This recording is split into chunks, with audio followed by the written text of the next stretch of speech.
Hello and welcome back to another episode of Indistinct Chatter. I'm Eliza, and this is my second attempt at recording today's episode because I pushed record, and what do you know? It didn't record the first time. So, no news recap. We're just gonna jump into it today, which is probably a good thing because this is a pretty long, heavy episode. I am taking you on a journey that is my mind. Okay, so last week I talked about one of my takes. You remember about how the blanding of everything has just kind of seeped into our language and really our existence? Well, I have another take. Or maybe it's like a theory. I don't really know, but it's difficult for me to put it into a simple statement. So that's kind of why it's going to be a journey. Um, I will say though, did you guys see the strawberry moon last night? It was sick. I was trying to take a photo and I fell off of a playground. Anything. Anything for an iPhone photo of the moon, right? I mean, is there anything better? Anyway, okay. To my theory, my take, whatever you want to call it. It all started because I saw a clip online of somebody talking about this incident with bonobos. So I clicked on it and then I went and I read the article and it just opened up this whole new can of worms for me. So bonobos, if you're unsure, they are these apes that are supposed to be like really chill. They're supposed to be the peaceful cousins of chimpanzees. They're a little bit smaller than chimps. They're also more likely to walk on just their two legs, kind of like humans. Anyway, so the story had come out recently ish, I think last October, and it came from researchers in the Congo who witnessed five female bonobos named Polly, Tao, Angola, Julie, and Bella, and they attacked an adult male bonobo named Hugo. And I am not talking about a little spat, okay? The five female bonobos were found attacking a nearly 20-year-old Hugo who was laying face down on the ground, and the attack lasted like almost half an hour. Hugo was trying to cover his head while the entire clan just watched without intervening, including some of his own relatives.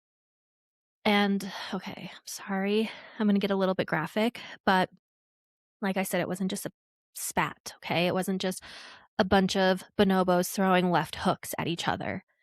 They would alternate jumping on Hugo, stomping on his back, biting his head, his legs, his neck, his fingers, his toes, everything. His ear even got a chunk bit off. And I will leave it at that. Let's just say he left severely disfigured, and it gets way worse than what I said. He escaped 2 hours later, but he has never been located again. So we're not 100% sure what happened to him, but scientists think that he probably likely died from his injuries. I'll post the article in my resources if you want to read about it. Let's just say it would be an absolute miracle if he survived long after what happened to him. So, like I said, bonobos are really chill. So, what the hell happened? Well, researchers think Hugo crossed a major line with the Bonobo Society. A couple of days earlier, he had acted aggressively toward an infant bonobo whose mother was Bella, one of the females in the attack. And infanticide is a common male strategy in many primate species to ensure their own reproductive success, but it's incredibly rare in bonobo societies. And, well, the females left no room for hesitation or debate or court. They saw a threat in Hugo, formed a coalition, and they held him accountable. Now, apes are kind of a big deal for humans, okay? They're our cousins. They serve as this kind of mirror into our own instincts, like the deeply buried parts of our DNA, the where we don't even think about it. Like they even shape our society. They just kind of take over. Humans, orangutans, gorillas, chimpanzees, and bonobos, all the great apes. That's right. We are great apes. Male chimpanzees maintain these very strict hierarchies and they form long lasting bonds with each other while using violence against females. However, and a reason why they are considered more chill, bonobos live in a matriarchy, not a patriarchy. You all remember Jane Goodall, right? If not, crawl out from the rock you're under and get to researching because she is one of the most important figures that we have had in our entire lifetimes. Uh, Probably even for future generations, to be honest. Not even probably, absolutely. Anyway, when Jane first witnessed the brutal, literal wars among chimpanzees, that's right, chimps have wars, it shocked the world, obviously. And after that, when scientists started looking at bonobos, they just kind of seemed like these pacifists, like they just kind of took on this hippie boho persona for a lot of people. But that aesthetic is mostly based on bonobos in captivity. In the wild, yes, they have a more peaceful society, especially compared to chimps, but that peace is strictly maintained by females assuming dominance over males. And it can occasionally be interrupted by extreme enforcement, kind of like what we saw with Hugo. So, even though the males are larger and stronger, it's the females who wield violence as a tool of social control. But because our world has such a male centric view of power, this female team up strategy often just kind of flies under the radar. People don't always notice it, I guess, or when they see it, it's a shock. A 2025 multi decade study showed that 85% of these violent coalitions within the bonobo societies are led by females seeking to keep males in check. They are demonstrating their ferocity in order to prevent their society from fracturing. They're stopping themselves from becoming like chimpanzees, AKA the ones with the patriarchal society that has allowed chimps to have wars and use violence to get what they want. Bonobos, they don't want that. Mm-mm. And this is kind of what opened the floodgates for me. It got me wondering about something that has been kind of circling around in my head for a while. Um, Probably ever since I heard about all the different rules that only applied to women, and not just rules, the laws. So bear with me. I'm going to sound like the ultimate man hater. I'm not, but I am a patriarchal society hater. So, what if the reason we talk about matriarchies like they're always one of two things. They're either these hippy dippy utopian fairy tales or they're just straight up nightmares. And what if the reason that we think of it like that is because men are genuinely afraid of what accountability looks like? Now, I'm not saying that men are afraid of women being cruel. I'm saying that maybe deep buried in our DNA, in societal norms, like the deep, deep DNA, okay? Like the chimpanzee DNA that's in us. Maybe they're afraid of what it would mean to live in a system where you couldn't get away with some of the shit that men get away with. You know what I'm saying? So it got me thinking. It got me wanting to know, is the oppression of women rooted in fear? And if it is, what are men actually afraid of? Because if you look at actual matriarchies in animals, in history, they're not chaos. They're not these punishment factories. It's not women out for blood. So, what's really going on there? What's happening? And to answer that, we have to look outside of ourselves first. So, first, okay, let's look at animals. If bonobos are using female led alliances to curb male violence, who else is running a matriarchy that actually functions? And when you start looking, you'll start to see the same pattern in some other species as well. Elephants, for example, are led by the oldest female, the matriarch. And when I say old, I mean she is decades older than everyone else. And she's very important because she remembers where the water is during droughts that only come once a century. Remember, elephants are known for their good memory. So that means in the middle of a parched African savanna, when the water holes have been dry for months and the entire herd is facing extinction, she's able to dig into her memory from when she was a little baby calf, and she leads them miles away to a hidden spring. She also remembers which outside elephant groups are friendly and which ones are threats. Her knowledge is literally what keeps the entire herd safe and alive. There is a power dynamic part to this too as well. So males will leave the herd at puberty, so around age 14. That's when they are basically handed their eviction notice, like, get on, get out of here, boy. They don't get to stay and accumulate that power or disrupt the peace of the nursery. So they go off and they live in bachelor herds or they wander alone. The leadership remains purely cooperative and female. And then we have spotted hyenas, and they're even more extreme. So you might have heard of this little underground indie film called The Lion King. And if you've seen it, you probably think hyenas are just these chaotic, cackling garbage eaters, right? Like scary. But in reality, their society is incredibly sophisticated.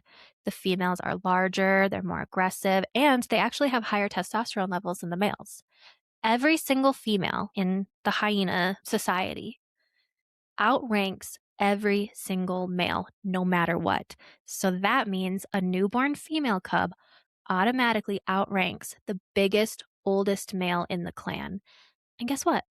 They're not living in chaos. They've actually built a very stable clan system that can include up to 80 individuals across huge territories. And they are highly intelligent hunters.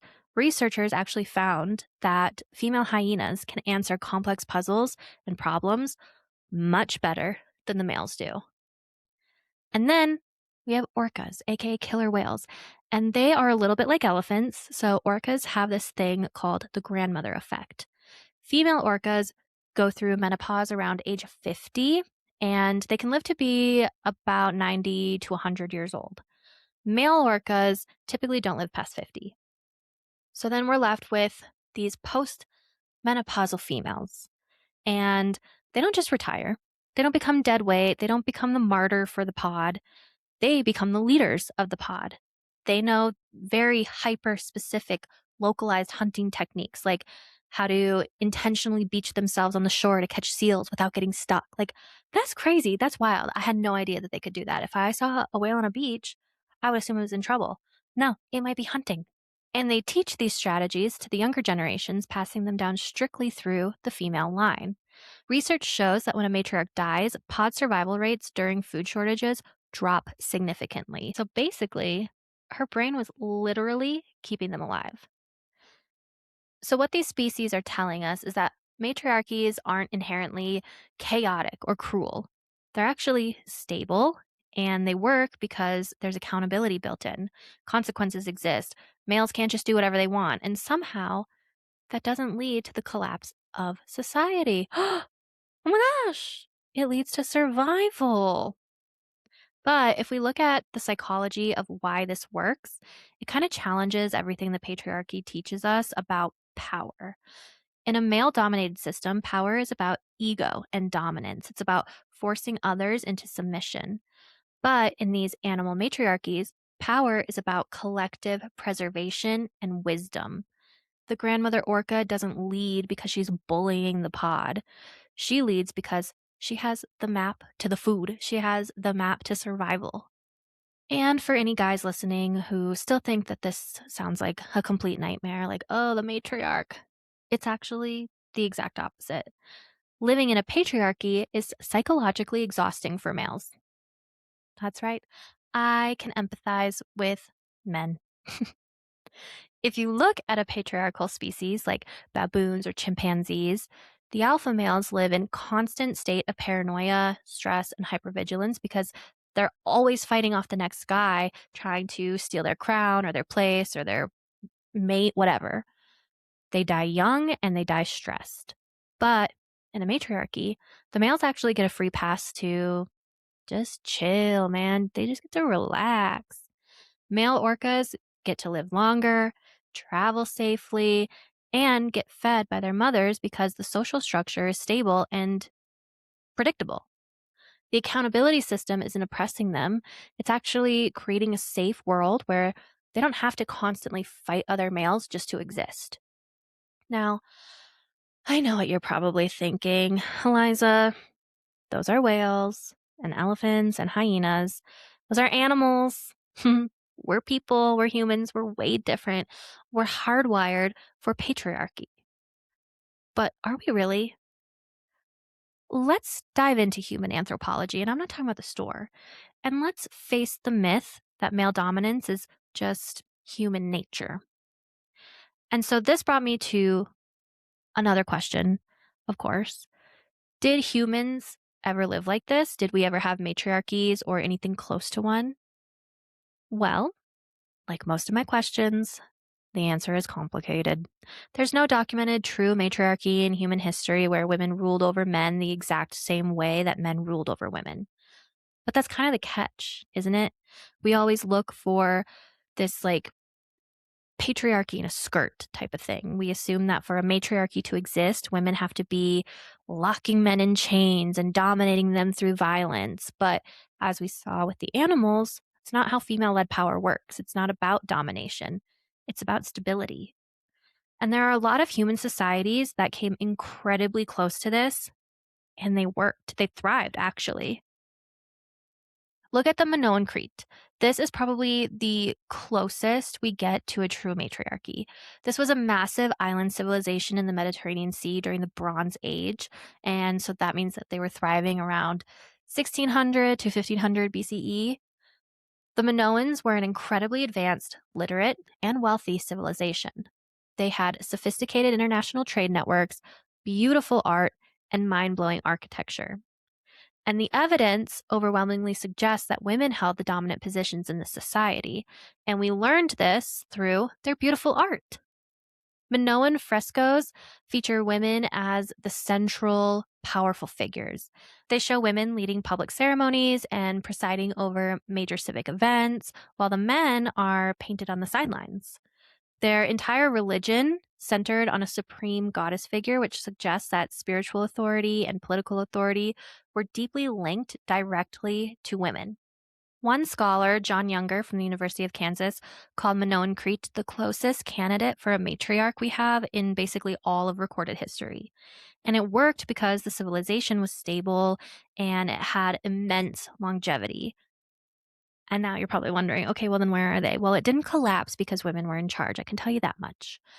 It eventually fell due to massive geological events like volcanic eruptions and tsunamis, and a later invasion by the Mycenaeans. And they were a much more military type patriarchal society, but Minoan society itself, it actually worked beautifully for thousands of years.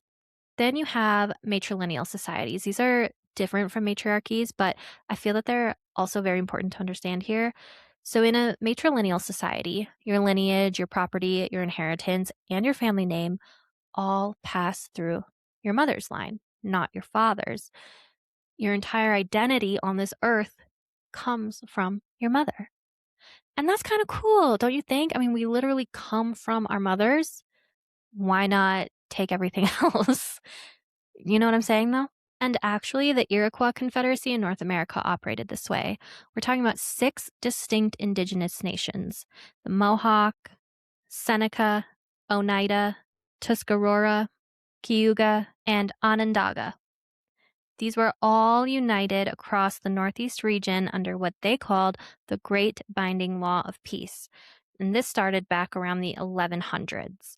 And in this system, women had very serious, non-negotiable power. The clan mothers were the ones who selected the male chiefs who sat on the Grand Council. And once again, here's the accountability piece. If a chief wasn't serving the people, if he was making bad decisions or showing toxic aggression, the clan mothers would strip him of his title and kick him off the council. The clan mothers had total veto power over war and politics. So it wasn't just this ceremonial thing. They had actual authority. That's accountability that's flowing upward from women to men, not the other way around. And around the world, we still see this actually. The Khasi people in Northeast India are matrilineal to this day. So high in the mountains of India for centuries, the youngest daughter inherits the family property and women completely manage the household economy. They control the resources. And across Africa, you've got what anthropologists call the matrilineal belt. And this is where complex societies stretch from West to South Central Africa, where kinship is traced through women, where women inherit and where women have economic control. This includes the Akan people of Ghana, the Tuareg of West Africa, and the ancient Nubians. These are not just small, primitive groups. They are actually very complex, very organized, and economically sophisticated empires. These societies prove that human civilization doesn't just default to patriarchy out of necessity. Now, obviously, these societies weren't necessarily always perfect. They're not these peaceful utopias necessarily. They've had conflict, they've had hierarchy, but the hierarchy was organized around female authority and female knowledge, and they didn't collapse. They didn't descend into chaos just because women were making decisions on their periods. And if we look at the psychological side of how this actually benefits men, it completely shifts the pressure. Is that the right word, maybe? In a strict patriarchy, a man's worth is tied to his ability to claim ownership over a woman's body in order to prove his paternity so that he can pass down his property. It creates a massive amount of psychological anxiety, paranoia, and internal violence among men. I mean, think about chimpanzees and then compare that to men. But in matrilineal society, that paternity anxiety disappears. A man doesn't have to carry this crushing, toxic weight of securing an individual dynasty or providing for even just an isolated household. He doesn't have to fight other men for economic dominance in order to protect his bloodline. And in many of these cultures, men focused on supporting their sisters and helping raise their nieces and their nephews. And they do all this fully supported by a giant, stable maternal network. The men didn't have to fight to the death to guarantee their children inherited land because the land always stayed with the mothers. It just kind of leveled the playing field and took away the whole exhausting burden to dominate. So we know historically that women can lead, women can hold power, women can organize complex human societies. We know it works. But then something happened. Over time, these systems shifted. Patriarchy became dominant, and the transition wasn't a peaceful evolution. It was violent. I mean, it kind of had to be because it required taking power away from people who already had it. And that's not just okay, here you go. It's going to be violent.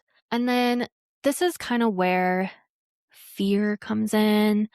So when you start looking at what happened to women who had power or even just tried to have power or honestly even just refused to obey, it's pretty brutal.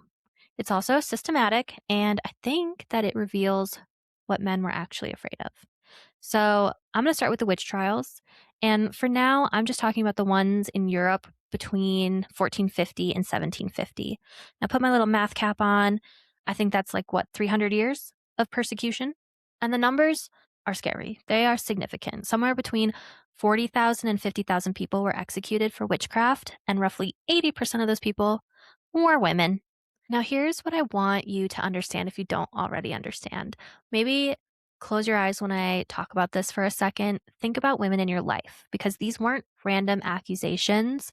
The women targeted had specific characteristics. And I want you to think about the women in your life and see if they have any of these characteristics, because if they did, they would be executed for being a witch. So these women were often independent. They were outspoken. They had knowledge, especially knowledge about healing, midwifery, like delivering babies. They had knowledge about plants and medicine. They were women who didn't fit into the domestic sphere. Women who had skills that gave them power and autonomy.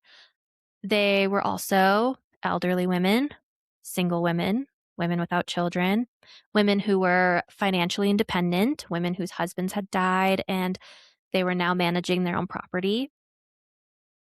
Sound like anybody you know? These women were disproportionately accused, and the accusations were often connected to their independence. Let's say a woman's cow dies. Well, obviously, she must have hexed it. Someone in the village gets sick. well, obviously a woman must have done that. Crop fails? That's probably something to do with the women. But here's what's really revealing about all this. The literature being written at the time, the demonological texts, the instruction manuals for witch hunters, they explicitly connected witchcraft to women and to female power. There was a book or handbook, I don't know what you want to call it, called Malleus Maleficarum. You guys know I'm not good with pronunciations, but that just translates to Hammer of Witches, and it was published in 1486. Now, obviously, as you can probably tell by the title, this was a bestseller for sure. It was second to the Bible. It taught the readers that women were inherently evil, that they could sell their souls to Satan, that they could seduce men to destroy their souls. And as you can guess, this wasn't about actual witchcraft. This was about the psychology of power and control. It was about creating a system to punish women who stepped outside their assigned role. And the execution was often about removing economic competition or taking property. Some of these women were wealthy. Some were obviously threatening male economic interests by being wealthy or having land. So the accusation of witchcraft was very convenient. It removed the obstacle and it was justified by religion and fear. Now, fast forward to the 1800s and early 1900s, and you'll see a shift in the tactics, but the goal is still the same. I'm talking about psychiatric asylums, and the criteria for institutionalization, to put it quite plainly, were absurd. In 19th century America, a man could institutionalize his wife or daughter with basically no proof. He just needed the consent of the asylum superintendent. And women were being locked up for reasons like overeducation, being too smart, PMS, being unmarried at a certain age, masturbating, refusing to obey their husbands, having opinions. Sound like anyone you know? There's a case of a woman named Elizabeth Packard, and she was institutionalized in Illinois for standing up to her domineering minister husband. She wrote a defense of her sanity while in the asylum, and in it she said, "I, though a woman, have just as good a right to my opinion as my husband has to his." And that assertion of equality was grounds for being locked away. The diagnosis? Insanity caused by defying all domestic control. Another woman was committed because she was, quote, overexerted, meaning she had done too much intellectual work. That was literally a diagnosis for insanity for women at the time. Just being too smart. There was also a diagnosis called nymphomania, and I am not talking about the movie. This was for women who were simply interested in sex. It was also for women who were raped and reported it. There's a young girl, Alice Christina Abbott, who was committed to a hospital in Massachusetts in 1867. She had accused her stepfather of sexual abuse, an allegation that obviously the courts dismissed. No surprise there. And then when he died, when her abuser died, she didn't seem upset enough. So she was institutionalized for poisoning him, even though there was no evidence. Her crime was not performing grief correctly. And unmarried mothers, women who got pregnant outside of marriage, they were institutionalized simply for the shame of it. Doctors at the time noted their terrible predicament and diagnosed them with puerperal mania. Basically, insanity caused by giving birth out of wedlock and the social disgrace that followed. By the early 20th century, the number of people institutionalized had skyrocketed. In the 1800s, there were maybe a few thousand, quote unquote, lunatics, as they were called back then, in institutions. And then by 1900, that number had grown to about 100,000. And a huge percentage of those were women whose crime was independence, refusal to obey, assertiveness, sexuality, or honestly, just being inconvenient to their families. So what you're seeing across time is a pattern. Women who have power or who try to have power or just refuse to be controlled get removed. First, through violent accusation and execution, then through medical institutionalization. The method changes, but the goal stays the same. Remove the obstacle, make sure she can't threaten the system. And the justification? Oh, she's a witch! She's insane! She's unnatural! She's dangerous! But dangerous to what? To the idea that men are supposed to be in charge? To the idea that women's primary role is obedience? To the idea that women don't get to make decisions about their own lives? When you look at the underlying psychology of this entire timeline, the patriarchy didn't build these massive, violent systems of control just because women were weak. They built them because they recognized that women were incredibly powerful. They had to invent literal monsters, print thousands of radical handbooks, and build literal prisons just to keep women compliant. And FYI, that isn't dominance, by the way. That is simply raw terror masquerading as authority. And that brings us to the narrative, because all of this, the persecution, the control, the removal of women from power, it needed a story, right? A justification. And as luck would have it, we have one. We've had it for 2,000 plus years. It starts in Genesis. Ring any bells? Eve eats the forbidden fruit. She gives it to Adam. They disobey God, and humanity falls. We're cast out of paradise. Suffering enters the world. Death enters the world. And it's all because of that naggy bitch Eve. Only the original text didn't actually blame Eve more than Adam. They both eat. They're both responsible. The serpent deceives both of them. It's a story about disobedience. But by the 2nd century CE, or Common Era, which is just, the academic, less churchy way of saying AD, the interpretation changed. Actually, it flipped. Rabbis and church fathers rewrote the narrative. The serpent became Satan, the devil in disguise, and Eve became the primary sinner. She was seduced by the serpent, and there's even this weird sexual language that's embedded in some of the interpretations. And then she seduces Adam. So she's the weak one. She's the vulnerable one. She's the one who couldn't resist.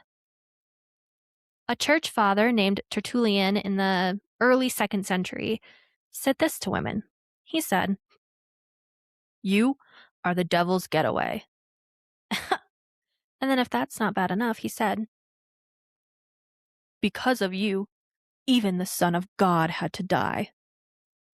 So, not only are women responsible for the fall of humanity, we're responsible for Christ's death. Women's existence is the reason everything bad happens.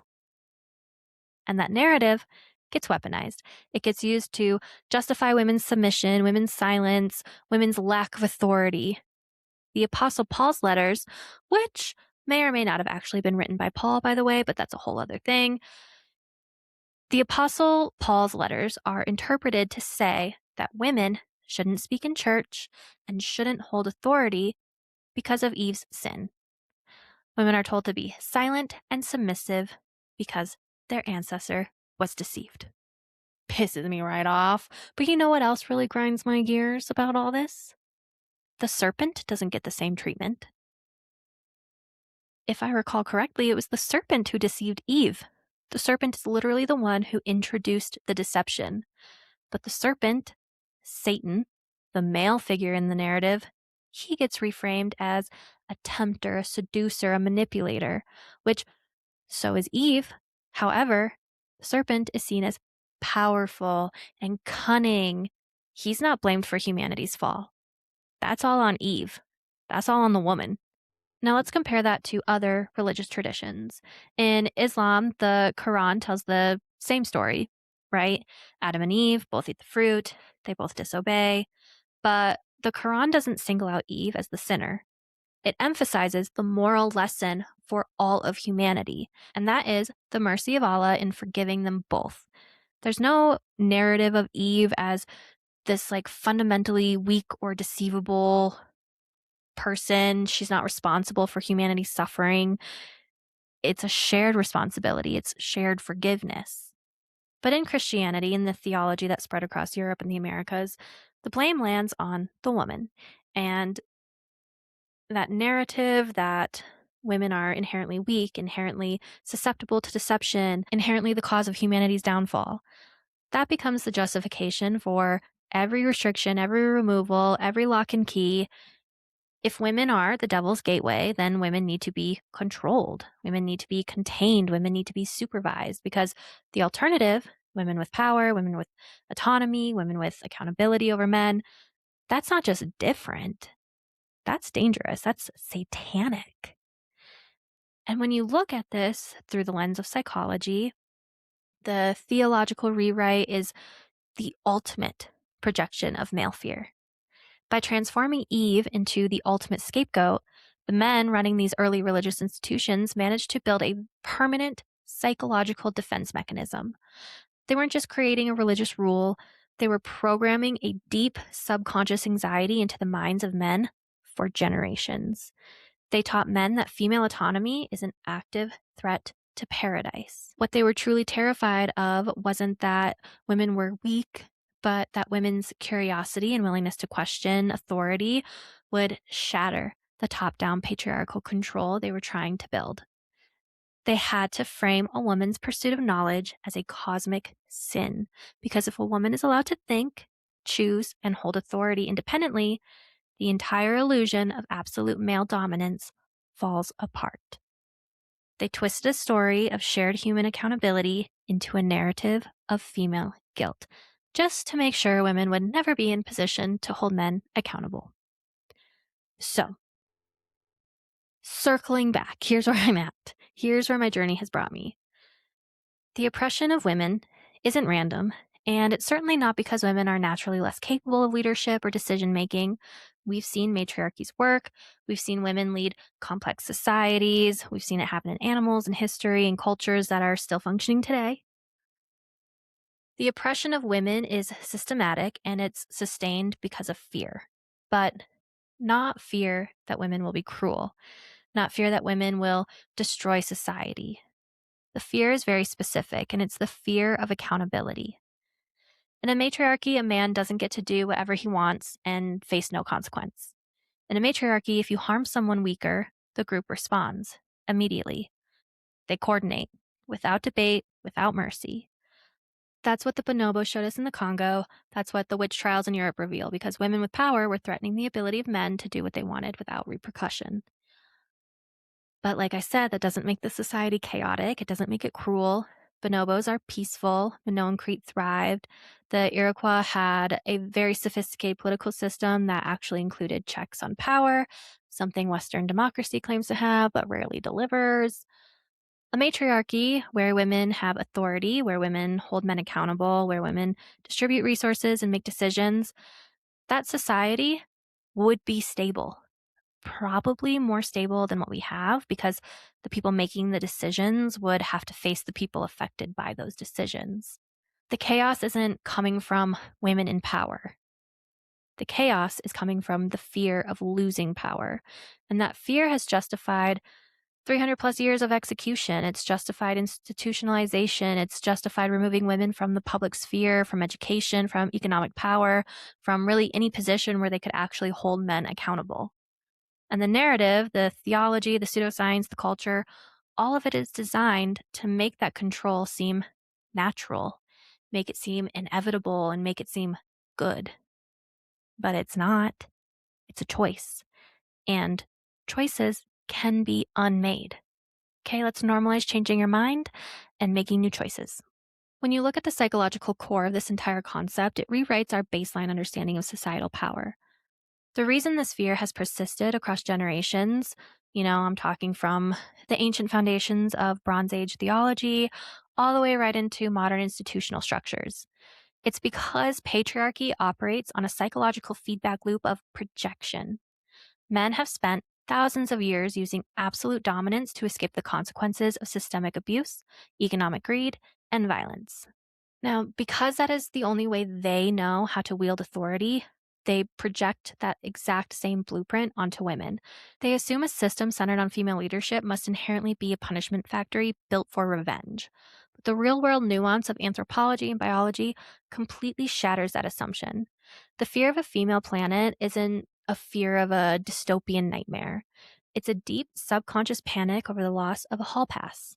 It's a fear of a world where structural safety overrides individual male entitlement. What the patriarchy tries to bury is the ultimate psychological truth, and that is accountability is not oppression. It's just a balanced ecosystem. And the irony is, if men could actually step past that generational paranoia, they would realize that dismantling this endless, exhausting fight for dominant control is the only thing that will actually save them too. Whew. All right, guys. That was a lot. That was quite a journey.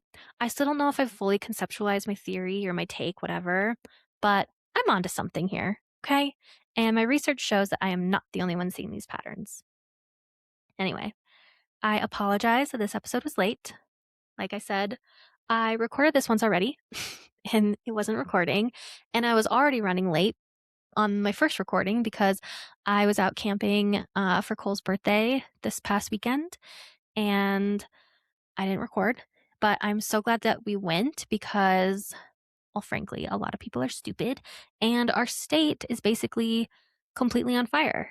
I remember one of the nights we were walking in the woods and I smelled a fire and, we were in a total fire ban. So I was like, surely that's a mistake because we're not supposed to have fires right now. We were like kind of dispersed camping. So there's not a camp post or anything, but there were little flags in our fire pits that were saying, like you can't light fires, and there's signs everywhere that we're in a fire ban, and it's just common sense.